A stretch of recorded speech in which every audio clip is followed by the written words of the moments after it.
Que pèse le message d'une marque porté par la publicité face au vacarme des réseaux sociaux? Que valent les mérites supposés d'un produit ou d'un service face au crible des avis d'internautes sur les plateformes internet? Rappelons que la marque servait à l'origine d'abord à aider les producteurs à différencier leurs produits les uns des autres et à en communiquer les bénéfices. Son principal vecteur a longtemps été la publicité, outil qui servait à créer une représentation collective de la marque à travers des messages.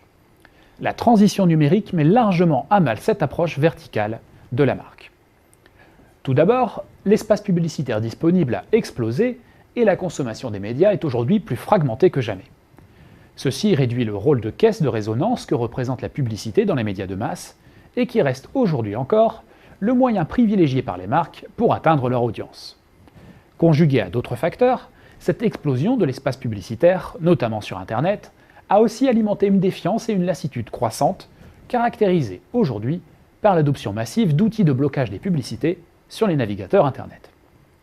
Cette défiance envers la publicité s'accompagne également d'une multiplication des sources de signaux sur la marque. En moyenne, un internaute consulterait au minimum 10 sources d'informations différentes avant de procéder à un achat sur le web. Entre une publicité basique et l'avis d'autres internautes, sous forme de commentaires, de notations ou de tutoriels, le consommateur sait où placer sa confiance. Alors certes, tous les achats ne se font pas en ligne, mais les consommateurs sont toujours plus nombreux à arpenter les rayons smartphone à la main, les yeux rivés sur une application facilitant les comparaisons. Et ce n'est qu'un début. La marque est ainsi en train de passer d'une construction essentiellement verticale, fruit de signaux émis par l'entreprise et perçus par le consommateur et son entourage immédiat, à une construction plus horizontale, en réseau. Elle est un amalgame des signaux de la marque elle-même et surtout de tous les avis, de tous les commentaires, de toutes les conversations qui l'entourent.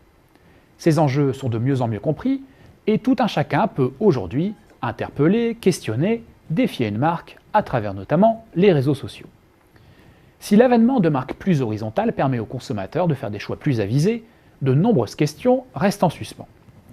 Tout d'abord, cette transformation risque de causer un tort considérable à toutes les marques invisibles sur les réseaux ou victimes, à tort ou à raison, d'une mauvaise réputation.